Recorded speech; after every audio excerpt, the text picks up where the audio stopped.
Absolutely. And what about the New York Mayor, Zohran Mamdani? I mean, this truly baffled me. He said today's military strikes on Iran carried out by the US and Israel mark a catastrophic escalation in an illegal war of aggression, bombing cities, killing civilians, opening a new theatre of war. Americans do not want this. They do not want another war in pursuit of regime change. They want relief from the affordability crisis. They want peace. Emily, the hypocrisy of this, because does he not know or not remember that September 11 actually happened in his city? You know, we're talking about the same sort of ideology here, and yet the left are not standing up for Iran. They're standing up for the regime. Why? Well, this is the same pattern that we saw after October 7th. I mean, no sane person can look at the activities of Hamas and say, yeah, that makes sense. That's totally cool. Like, that's not a normal reaction to what's happening, even if you don't support Israel. And we do see some people who have harsh criticisms of Israel, who don't support everything that Israel's done, but they would never be at one of these free Palestine mob protests where they're chanting for intifada.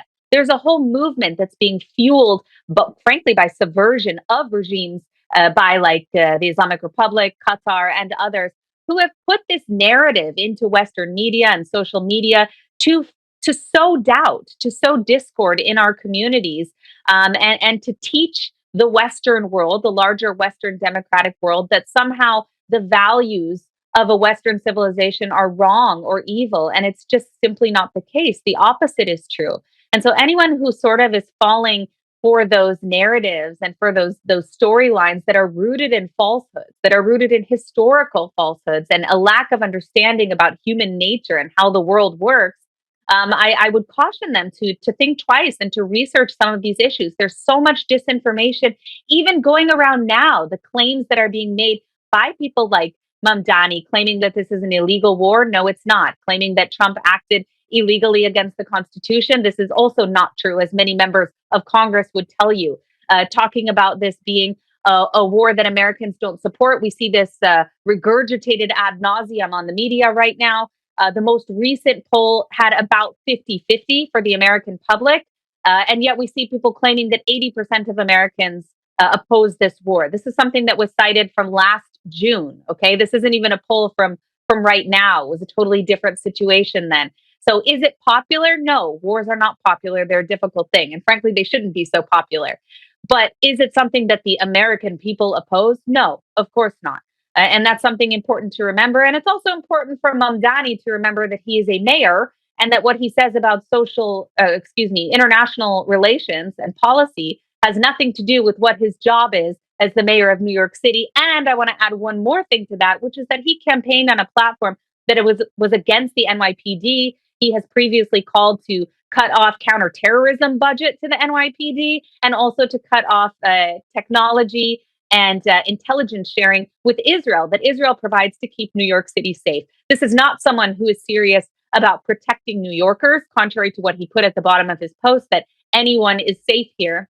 I believe that Masih Alinejad, who's one of the Iranian dissidents, responded to him as well on X and said, well, I don't feel very safe in New York City, but you're welcome to visit my safe house of the FBI, because after all, the Islamic Republic did try to kidnap her on American soil from New York City. Now, this was before Mamdani's time, but the problem persists. And it's something that Mamdani has only seemed to exacerbate since he came into office. This is someone who clearly has no idea what he's talking about when it comes to international relations and is just jumping on a bandwagon to bash President Trump from a partisan perspective that doesn't take into account the reality of international relations today.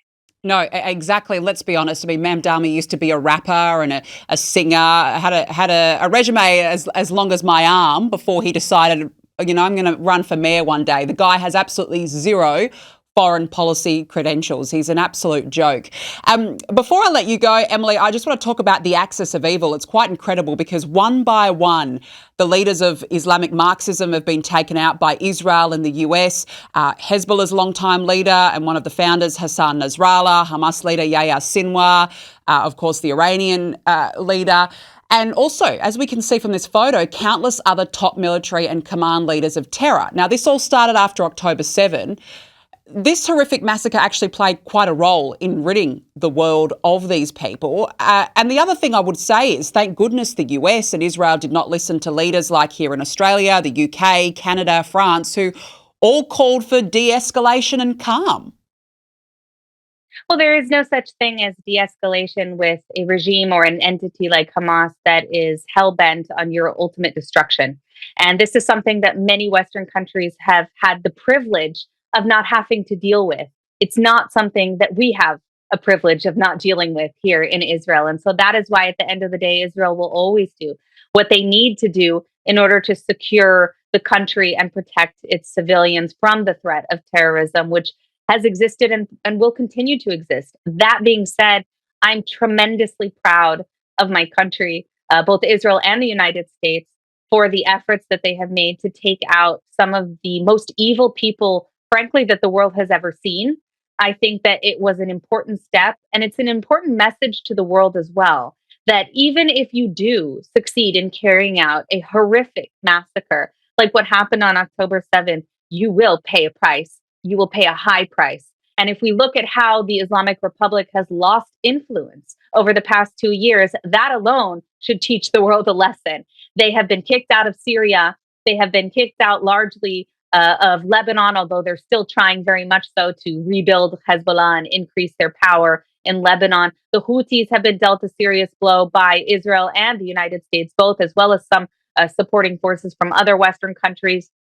And we've also seen in Gaza, Hamas completely decimated. I mean, that is not an ideal situation for anyone involved, but it is fantastic to see that the leaders of Hamas have ultimately been held accountable for the crimes against humanity that they committed on October 7th and after, in the holding of hostages for more than, a year and a half in some cases. Just horrific, horrific scenes that never should have been permitted or condoned in any way, shape, or form in the international community. And when the international community turned their backs on us and turned their backs on the hostages that were being held there for many, many months, Israel said, no, we're not giving up. We're going to continue this fight, despite the criticism, despite the pushback, despite pressure from other leaders, including, unfortunately, as we saw with Australia. Israel did the right thing. They did the right thing in mowing the grass, so to speak, dealing with these terrorist entities across all of the ring of fire that they say surrounding Israel, that the Islamic Republic invested in so much for so many years. And, now where is it?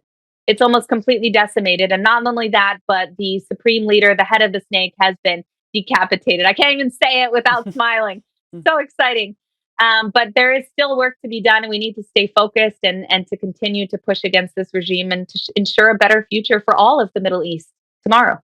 Look, absolutely. And I think the world is hoping and praying that this means genuine liberation and one day Iran can actually get back to its former self. What a huge weekend, Emily Schrader. You've been across everything. We so very much appreciate your insights and joining us on Danica Goes Global. Thank you very much for your time. Thank you so much.